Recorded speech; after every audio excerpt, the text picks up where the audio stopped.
Hello, my math friends. This is Mrs. Schlecht, and in this video, we're going to go over the greatest common factor.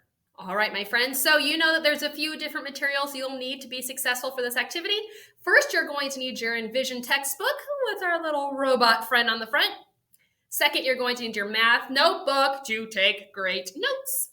Third, you're going to need a pencil. And fourth, last but never ever least, that positive math attitude. So before we get started, my friends, a couple of little notes for you, okay? First, this video goes with lesson 3-2 in your Envision textbook.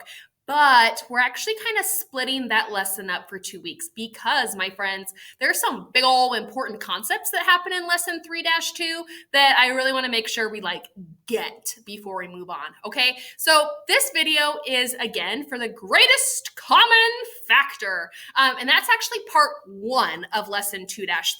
All right, so a couple different pages for you to check out. First, examples 1 and 2 for lesson 3-2 go over greatest common factor, okay?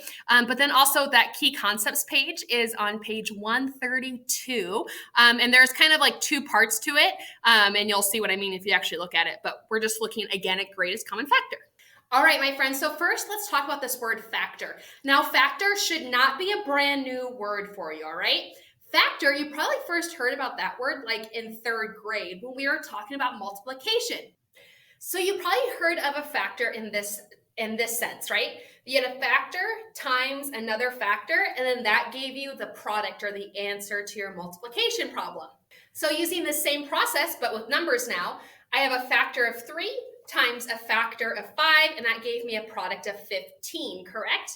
All right, so let's talk about this word factor, all right?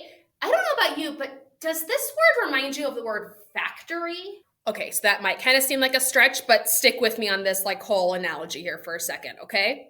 So factory, super close to the word factor, right? In a factory, we build things, my friends, right? We make things bigger. So I like to think of a factor as like a building block, right? So 3 and 5, those are building blocks to get me to 15, right? When I'm using multiplication, I take this building block, which was a 3, and I take this building block, which was a 5, and then when I put them together, that gave me the product that my factory was producing, right? So if you recall, my friends, when we were looking at prime versus composite numbers, and we were doing that prime factorization, that factory, when we took that big old composite number and then we broke it into its DNA sequence, if you will, right? We broke it down to the teeniest, tiniest building blocks, those prime factors of that big composite number, right? That's what we did in our old video. But have that same idea in your head that these factors are just the building blocks. However, in this video, again, we're looking for the greatest common factor. So we won't so much be using those factor trees or that prime factorization because, my friends, that was trying to get that number into the teeniest, tiniest building blocks, right? Think of factor now. I'm just trying to see all the different building blocks of a number. So if you remember prime factorization, which we covered in another video, my friends, prime factorization of 18 would have looked like this. So my friends, just like we did in that video with prime versus composite number, if I had wanted the prime factorization of 18, I would have taken 18, broken it into 2 factors, in this case 2 and 9, broke 9 down to 3 and 3, and then I had all those prime building blocks, those prime factors of that number, and I was able to say that 18 equaled 2 times 3 times 3. But, my friends, this was prime factorization, right? Where I was trying to find those teeniest, tiniest DNA sequences for this big composite number 18. But that's not what I'm doing here. So what I want to do now, my friends, is I want to think of all the different ways I can use multiplication to get 18. So let's start listing some factors. I know that 1 times 18 will give me 18. That means that 1 and 18, both factors of 18. I know some other factors of 18, 2 times 9 will also give me 18. So that means, my friends, that some of the building blocks that I can use in my factory in order to make 18 as my product, I can have an 1, I can have an 18, I can have a 2, I can have a 9.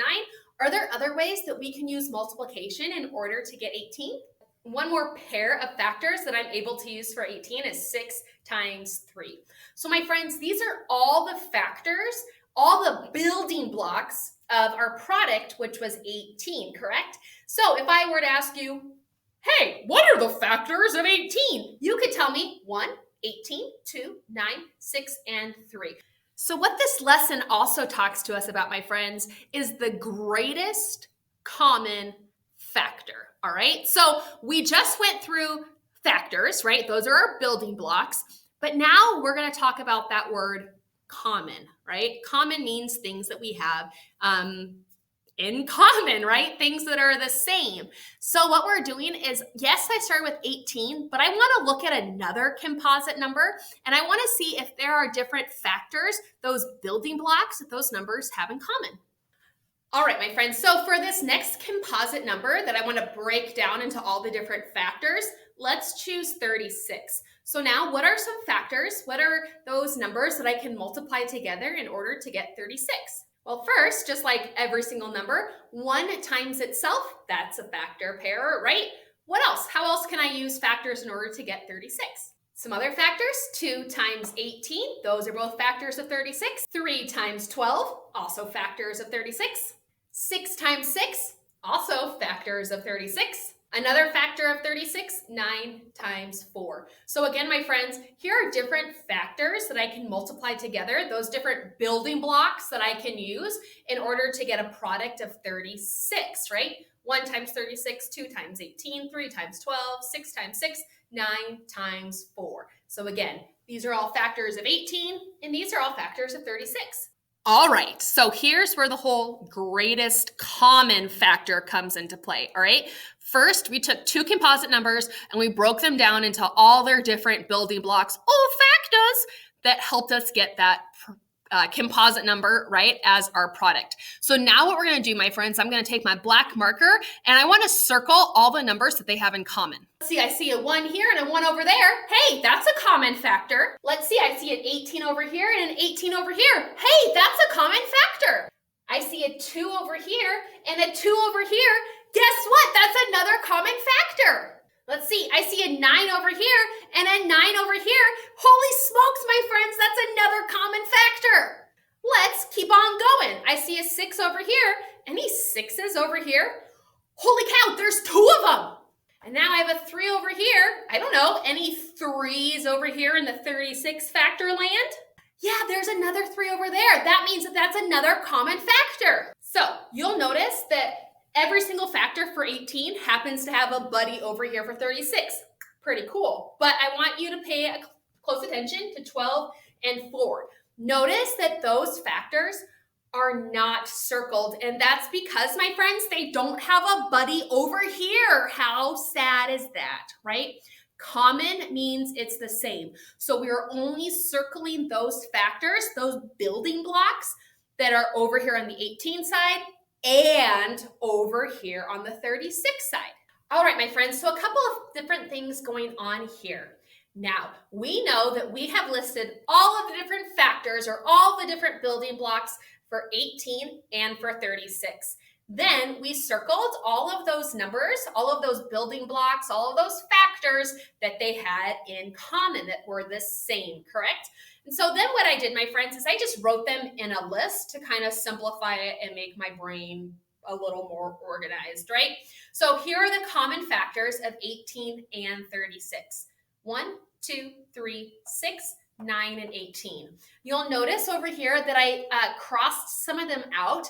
The only reason I did that, my friends, is to help me stay organized, so I didn't write down the same number more than once, correct? So now let's take a peek at this. If I know that these are all the common factors, all the building blocks that 18 and 36 share in common, what I want to know is, well, what's the biggest building block? Yes, they have 1, 2, 3, 6, and 9 in common. That's true. That is a common factor. But we're looking for the greatest, the biggest common factor. And in that case, it's 18. So what that means is that if we're trying to build these composite numbers of 18 and 36, and I'm looking at all the different little building block ingredients that I have, 18 is going to be the biggest building block that I'm able to use not only to make 18, but to also make 36.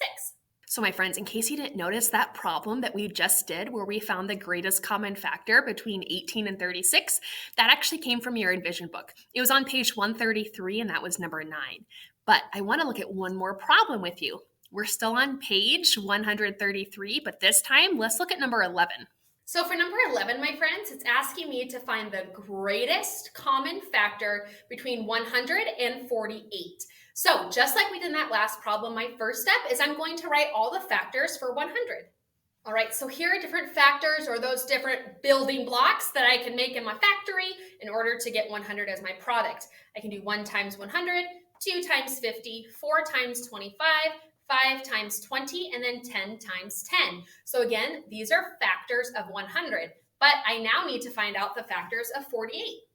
All right, and then my friends over here, factors of 48, right? Those building blocks that we can use in our factory, our factory, to get a product of 48. 1 times 48, 2 times 24, 3 times 16, 4 times 12, and 6 times 8, all right? So again, what we had to do first before I could find common factors, I needed to find factors, right? So over here, factors of 100, over here, factors of 48. Now, my friends, let's look for those factors that they have in common. I see a 1 over here. Is 1 a factor of 48? It is. That means they're common.